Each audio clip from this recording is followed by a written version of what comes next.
আপনাদের সামনে আমরা উপস্থিত হয়েছি মুক্তিযুদ্ধ প্রজন্মের সম্মানিত সভাপতি ভাই শিক্ষকবৃন্দ, আমরা আপনাদের কথা বলবো, দয়া করে একটু মাইকটা 2 মিনিট বন্ধ রাখেন প্লিজ। যাও না,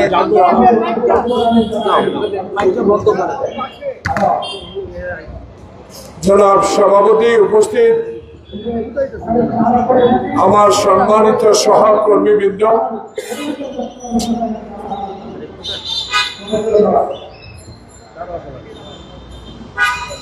উপস্থিত প্রিয় সাংবাদিক বন্ধুগণ,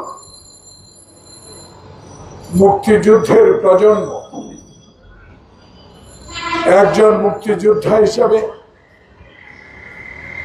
আজকে মহান পবিত্র শুক্রবারে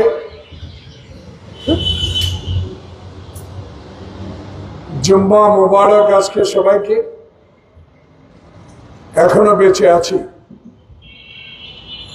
যে মানসিকতা নিয়ে যুদ্ধ করেছিলাম,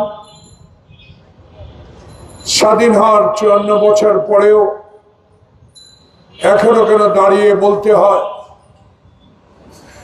বাংলাদেশের 18 কোটি 19 কোটি মানুষের জীবনটা এখনো কেন সুখের আমরা করতে পারি না। তখন ছিল পাকিস্তান, পড়ছে পাকিস্তান, তারপরে হলেন শেখ মুজিবুর রহমানের শাসন আমলের বাংলাদেশ। প্রিয় বন্ধুগণ, এই পবিত্র দিনে কাউকে সমালোচনা করে, কোনো মুখ রোচক কথা বলে কারোর মনে কষ্ট দিতে চাই না, কিন্তু 16টি বছর আমরা অনেক কষ্ট করেছি, অনেক কটূক্তি শুনেছি, অনেক ব্যথা পেয়েছি, অনেক জেল জুলুম খেটেছি। জনগণের কথা বলতে গিয়ে এই প্রেস ক্লাবের সামনে আমার নেতৃবৃন্দ সহ গ্রেপ্তার হয়েছে। তবু কিছু কথা যদি না বলি, আমার প্রজন্ম যারা আজকে মুক্তিযুদ্ধের কথা বলে ইতিহাস থেকে জানতে পারবে আমরাও কিছু কথা বলে গেলাম। বন্ধুগণ, যে দেশের মুক্তিযুদ্ধের ইতিহাসকে সম্পূর্ণ ধ্বংস করে দিয়েছে আজকে ভারতে আশ্রয়কারী শেখ হাসিনা সরকার। বাংলাদেশের মানুষ কশ্চিনকালও চায় নাই যে শেখ মুজিবুর রহমানের শাসনামলে মুক্তিযুদ্ধের বিষয়ে এবং বাংলাদেশের স্বাধীনতা, বাংলাদেশের গণতন্ত্র, বাংলাদেশের সংবিধানকে তার বাবা সম্পূর্ণভাবে ধ্বংস করে দেবে। এই আশা আমরা কখনোই শেখ মুজিবুর রহমানের কাছে আশা করেছিলাম না। কিন্তু আজকে সেই কারণেই যাকে নির্মমভাবে জীবন দিতে হলো, তার একটি মাত্র কারণ ছিল সংবিধান, গণতন্ত্র, মানুষের ভালোবাসার সম্মান। যে ব্যক্তি দিতে পারে না, সে ব্যক্তি কোনোদিনও বাংলাদেশের ক্ষমতায় থাকতে পারে নাই। তার আরেক প্রমাণ শেখ হাসিনা। শেখ হাসিনা ওয়াজেদ বাংলাদেশে আয়না ঘর বানিয়েছেন আপনি, বাংলাদেশে নির্যাতনের ঘর বানিয়েছেন আপনি, বাংলাদেশের পুলিশকে দলীয়করণ করেছেন আপনি, বাংলাদেশের সুনামকারী সেনাবাহিনীর অস্তিত্বকে ধ্বংস করার জন্য ভারতের রয়ের কথা শুনেছেন আপনি। সেদিন বিটিআর মিউনিটিতে ভারতের রয়ের কারণে আজকে আপনি বাংলাদেশের সবচেয়ে সম্মানিত বাহিনীকে অসম্মান করে 54 জন ব্যক্তিকে হত্যা করেছিলেন।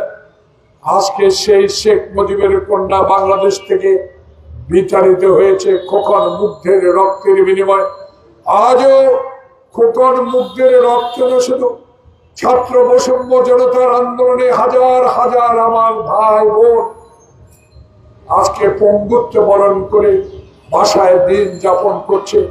আমরা কি কিছু করতে পেরেছি? কিছুই করি নাই।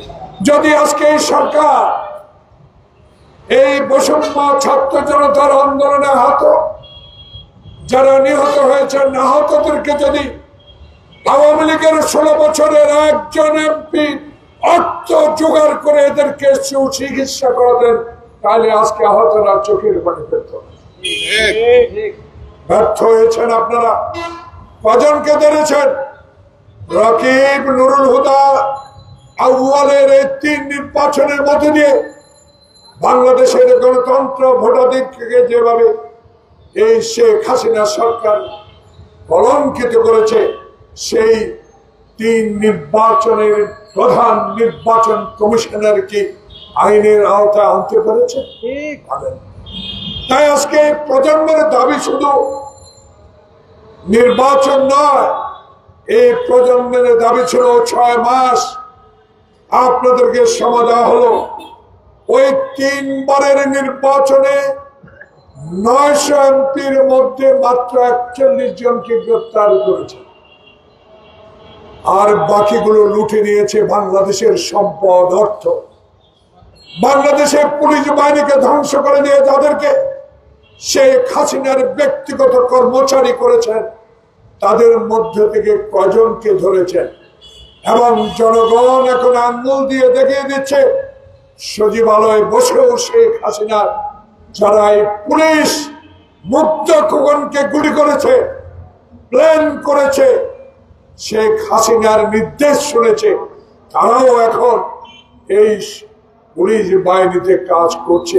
যদি এদেরকে গ্রেপ্তারের আওতায় আনতে পারতেন, জনগণ আপনাকে অবশ্যই জুম্মার দিনে আল্লাহর ঘরে বসে আপনার জন্য দোয়া করবে।